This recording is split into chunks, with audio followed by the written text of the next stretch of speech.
വിദ്യാർത്ഥികൾക്ക് ഗുണകരമായ മാറ്റങ്ങൾ ഉണ്ടാകണമെന്ന് പറയുമ്പോൾ പോലും അനാവശ്യമായ തർക്കങ്ങളിലേക്ക് പോകരുതെന്ന് പൊതുസമൂഹം ജാഗ്രത പാലിക്കണമെന്ന് പറയുമ്പോൾ പോലും CBSE സ്റ്റേറ്റ് സിലബസ് എന്ന പോരിലേക്ക് കാര്യങ്ങൾ നീങ്ങുന്നുണ്ടോ എന്നൊരു സംശയം കൂടി ഉയരുകയാണ്. ശ്രീ സേതുമാധവൻ, കാര്യം ഏറ്റവും ഒടുവിൽ ഇവിടെ ശ്രീ മനോജ് അദ്ദേഹം ചൂണ്ടിക്കാണിച്ച ഒരുപാട് കാര്യങ്ങളടക്കം പൊതുസമൂഹം ചർച്ചയാക്കുന്നുണ്ട്. അങ്ങനെയെങ്കിൽ ആ ഒരു രീതിയിലേക്ക് കാര്യങ്ങൾ നീങ്ങുന്നുണ്ടോ?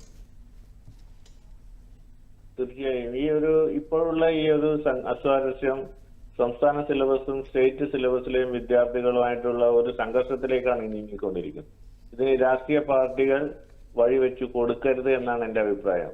ഒരു കാര്യം വളരെ വ്യക്തം, ഒരുപക്ഷെ ആദ്യത്തെ 100-ലോ 200-ലോ ഉള്ള റാങ്കിൽ ചെറിയ ടിൽറ്റിംഗ് മാത്രമേ വന്നിട്ടുള്ളൂ.